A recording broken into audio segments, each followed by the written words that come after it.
Salam Indonesia, salam Nusantara dari Sabang sampai Merauke, dari Miangas sampai Pulau Rote. Mantaplah iman kita, mantaplah kasih kita, mantaplah pengharapan kita. Tentunya dalam Yesus Kristus menjadi Tuhan dan Juru Selamat kita dan Juru Selamat dunia. Jangan katakan bahwa Yesus bukan Tuhan, jangan katakan bahwa Yesus bukan Juru Selamat. Dia adalah Tuhan, dia adalah Juru Selamat. Kalau engkau percaya, engkau akan diselamatkan. Yohanes 3 ayat 36 dan Yohanes 14 ayat yang ke-6. Yesus sendiri berkata, akulah jalan dan kebenaran dan hidup, tiada seorang sampai kepada Allah kalau tidak melalui aku. Dan Kisah Rasul 4 ayat 12, Rasul Paulus mengatakan, keselamatan tidak ada dalam siapapun juga selain dalam Dia, Yesus. Karena di bawah kolong langit ini tidak ada nama lain yang diberikan kepada manusia yang olehnya kita diselamatkan. Dan juga Alkitab mengatakan, karena begitu besar kasih Allah akan dunia ini sehingga ia mengaruniakan anaknya yang tunggal supaya setiap orang percaya kepadanya tidak binasa melainkan beroleh hidup yang kekal. Mantap kan? Dan juga saya mau katakan kepada kita, dan dengan mulut percaya engkau diselamatkan, dengan hati percaya engkau dibenarkan, dengan mulut percaya engkau diselamatkan. Puji nama Tuhan, dan semoga Tuhan membuat kita memilih yang terbaik dalam hidup ini. Dan semoga kita juga mendapatkan hikmat dari Tuhan untuk memilih yang terbaik.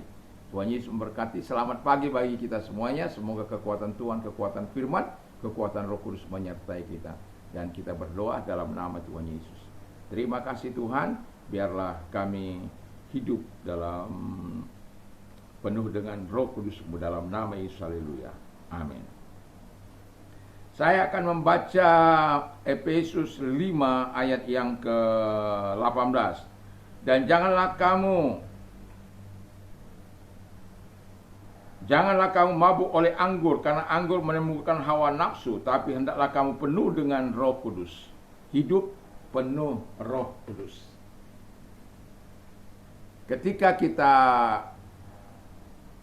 percaya kepada Yesus, Roh Kudus sudah diberikan kepada kita.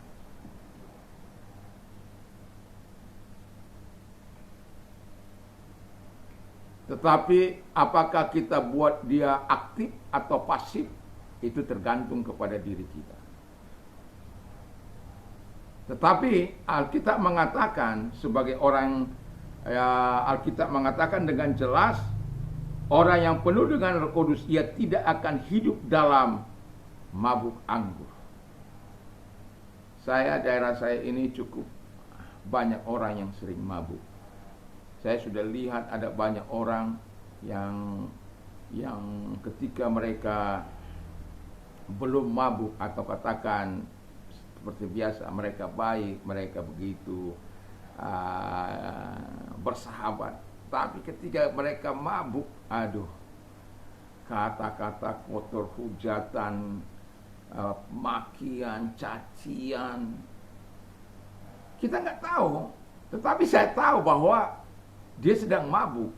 Zat alkohol itu mempengaruhi pikirannya, mempengaruhi hidupnya, sehingga dia bukan dia lagi itu. Ada orang yang pendiam, tapi kalau sudah mabuk, ributnya satu kampung ini dia bisa ngoceh dari mulai dia mabuk sampai dia tertidur.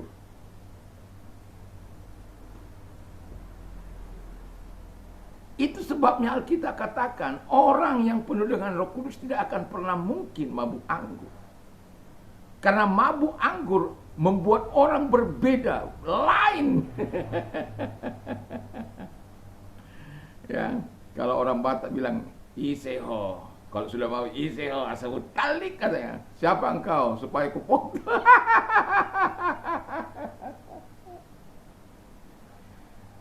Yang penakut jadi berani lebih hebat.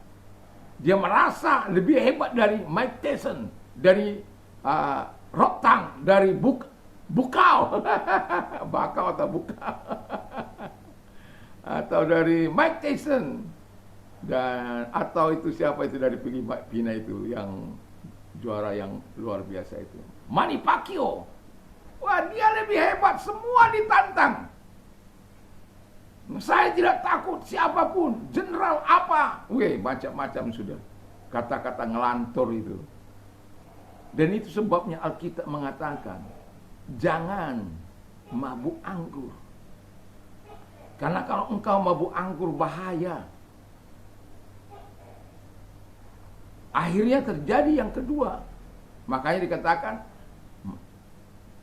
menimbulkan hawa nafsu. Jadi kalau orang yang penuh dengan Roh Kudus, ia tidak akan hidup dalam hawa nafsu karena anggur, karena mabuk. Jadi dia akan menghindari itu. Kita sudah lihat di koran-koran atau di YouTube atau di tetangga saya ini, karena mabuk lalu naik motor kemudian tewas. Karena tidak tahu lagi jalannya bagaimana. Orang mabuk, teman saya bilang begini, dia masuk parit, udah masuk parit, siapa pindahkan parit ini kemarin? Parit itu tetap ada di situ, tapi karena jalannya sudah bergelombang, ya. Apakah jalannya bergelombang? Tidak. Dia yang mulai sempoyongan. Dan kita sudah melihat bagaimana orang tua pun tidak lagi sadar dan memperkosa anaknya sendiri, lalu membunuhnya. Orang yang mabuk melakukan kekerasan karena sudah dipengaruhi alkohol tersebut. Dan itulah sebabnya Alkitab mengatakan supaya engkau jangan mabuk anggur, karena itu dapat menimbulkan hawa nafsu. Jauhkan itu dari hidup kita. Jauhkan mabuk anggur itu, mabuk tua kah, mabuk apapun namanya, mabuk itu minuman-minuman keras ala cap tikus itu, kamput. Kalau dulu saya suka minum kamput, ya, atau orang cap orang tua dan apapun itu. Tapi saya mau katakan kepada kita, tidak ada gunanya.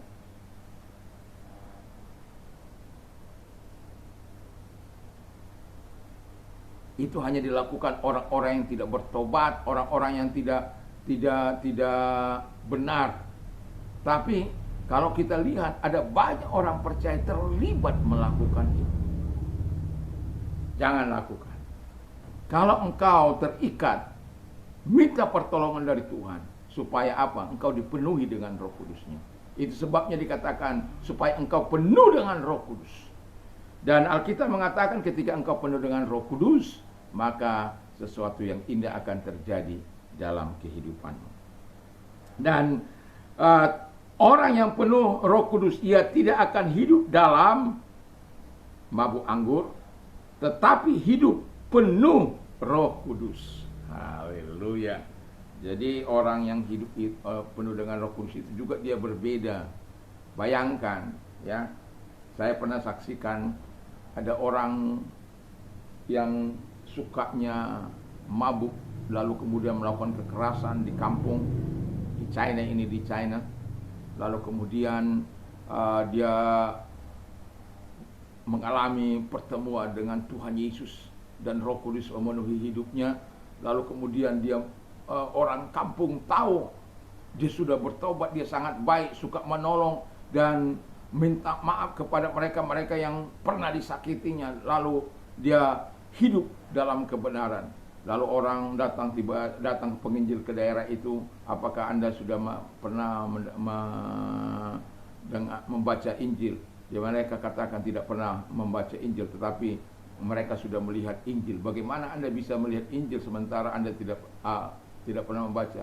Itu ada di kampung sana itu. Itu orangnya sangat baik. Dulu nakalnya bukan main. Ada teman saya yang masa hidup dan itu sangat penuh dengan kejahatan. Tapi Tuhan ubahkan dia. Kebetulan kami satu sekolah, lalu kemudian dia betul-betul mengalami transformasi Tuhan. Semua kami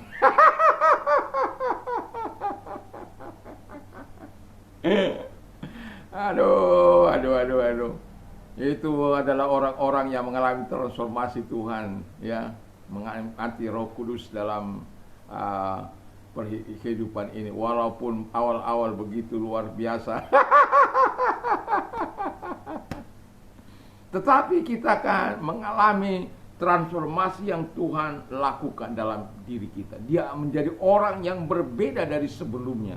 Dan kalau tadi dia penuh dengan kebencian, maka dia penuh dengan kasih. Kalau tadinya dia keras kepala, penuh dengan pengertian. Kalau sering dalam pertikaian, dia berganti, ingin terus bersatu, menyatukan, dan lain sebagainya.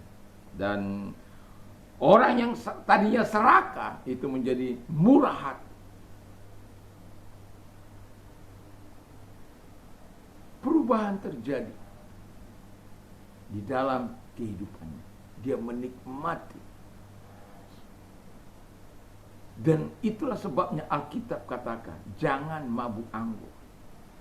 Karena dia akan membuat engkau runtuh, imanmu akan hancur.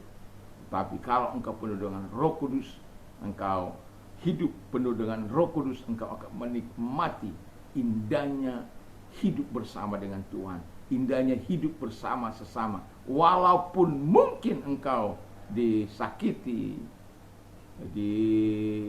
salah mengerti, tetapi engkau tetap kuat karena Tuhan. Ada banyak orang merasa, kenapa saya sebagai orang percaya tidak boleh membalas yang jahat dengan yang jahat? Kenapa harus saya membalas yang jahat dengan yang baik? Kok mereka bisa melakukan, kok saya tidak? Itu bedanya.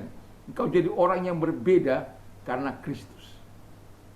Karena Roh Kudus sudah dianugerahkan bagimu, sudah diberikan, penuhlah dengan Roh Kudus, supaya kita dapat melakukan. Memang bukan sesuatu yang mudah, tapi saya katakan, ketika engkau hidup penuh Roh Kudus, kita dapat menyenangkan hati Tuhan dan hati sesamanya. Memang tidak selamanya kita bisa menyenangkan hati sesamanya, tetapi saya mau katakan, kita terus bisa menyenangkan hati Tuhan, karena kita hidup berdasarkan apa yang diperintahkan, apa yang disuruhkan, apa yang dinyatakan kepada kita. Dan kita menjauhi segala larangannya dan melakukan apa yang diperintahkan. Tuhan Yesus memberkati. Mari kita tunduk kepada Dia berdoa. Terima kasih Tuhan, biar kami hidup penuh dengan Roh Kudus-Mu dalam nama Tuhan Yesus Kristus. Dan kami juga berdoa bagi mereka-mereka yang sakit dalam nama Tuhan Yesus Kristus. Kalau engkau sakit, arahkan tanganmu kepada Tuhan. Mari kita berdoa dalam nama Yesus. Segala tangan-tangan yang diserahkan diangkat kepadamu Tuhan, ulurkan tangan menyembuhkan mereka, dan oleh bilur Tuhan engkau sembuh, oleh kuasanya engkau sembuh, oleh firman-Nya engkau sembuh dalam nama Yesus. Dan bagi mereka-mereka yang engkau yang menghadapi masalah dalam hidupmu, angkat kedua belah tanganmu, mari kita berdoa dan percaya Tuhan mampu menolong engkau. Dalam nama Tuhan Yesus, dia tangan-tangan yang diangkat kepadamu. Engkau mengatakan, kalau kami datang, kau memberikan kelegaan. Kami datang kepadamu Tuhan, umatmu datang kepadamu, menyerahkan diri kepadamu Tuhan. Tolong setiap masalah yang kami hadapi, engkau memberikan jalan keluar, solusinya bagi kami Bapa di surga. Dalam nama Yesus, biarlah kebaikan Tuhan, kemurahan Tuhan. Dan kami yakin dan percaya selalu ada jalan keluar, sebagaimana firman-Mu yang berkata, selalu ada jalan keluar yang Kau berikan bagi kami orang-orang percaya. Sama seperti Engkau menolong Sadrak, Mesak, Abednego dari lubang dari dapur api, dan sama seperti Engkau menolong Daniel dari lubang singa, demikian juga Engkau menyelesaikan persoalan-persoalan yang mereka hadapi, dan diberilah kemuliaan bagi Bapa di surga. Di dalam nama Yesus kami bersyukur dan berdoa. Haleluya. Amin. Selamat pagi, selamat kita beraktivitas tentunya bersama dengan Tuhan. Jangan lupa terus berharap, bersandar kepada Tuhan. Mantap, mantap, mantap.